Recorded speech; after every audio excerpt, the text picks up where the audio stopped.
सभापती महोदय, एक अत्यंत महत्त्वाचा विषय या ठिकाणी पोलीस हाऊसिंगचा मांडतोय। 24 तास नागरिकांच्या सुरक्षेसाठी काम करणाऱ्या पोलीस कर्मचाऱ्यांना सन्मानजनक घरं मिळावीत, यासाठी एक चांगला निर्णय राज्याच्या मुख्यमंत्र्यांनी त्या ठिकाणी घेतला।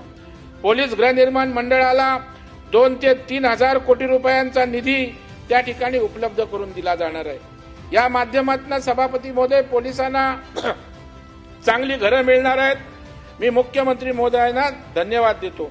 सभापती महोदय, मुंबईत अनेक ठिकाणी पोलिसांच्या वसाहती आहेत, इमारती आहेत, त्या आज मोडकळीला त्या ठिकाणी आलेल्या आहेत। पोलीस पत्नीने बीडीडीच्या धर्तीवर खर्च आकारून पुनर्विकासात त्यांना घरं द्यावी अशी विनंती केली। सरकारनं गृह विभागाच्या अतिरिक्त मुख्य सचिवांच्या अध्यक्षतेखाली एक समिती नेमली।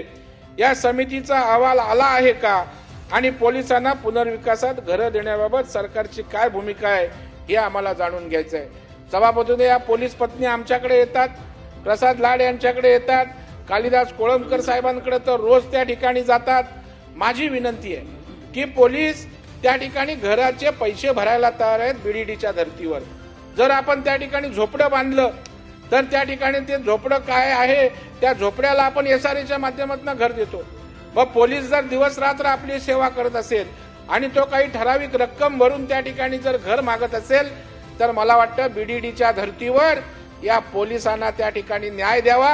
आणि या पोलीस पत्नी गेले अनेक महिने, अनेक वर्ष या विषयासाठी पाठपुरावा करतायत, तर त्यांच्याही संवेदना सरकारनं जाणून घ्याव्यात अशी आपल्या माध्यमातून माननीय मुख्यमंत्र्यांना, जे स्वतः पोलिसांविषयी त्या ठिकाणी सतर्क आहेत, संवेदनशील आहेत, निधी उपलब्ध करतायत आणि आमूलाग्र बदल गृह विभागात होतोय, त्यांना माझी नम्र विनंती आहे।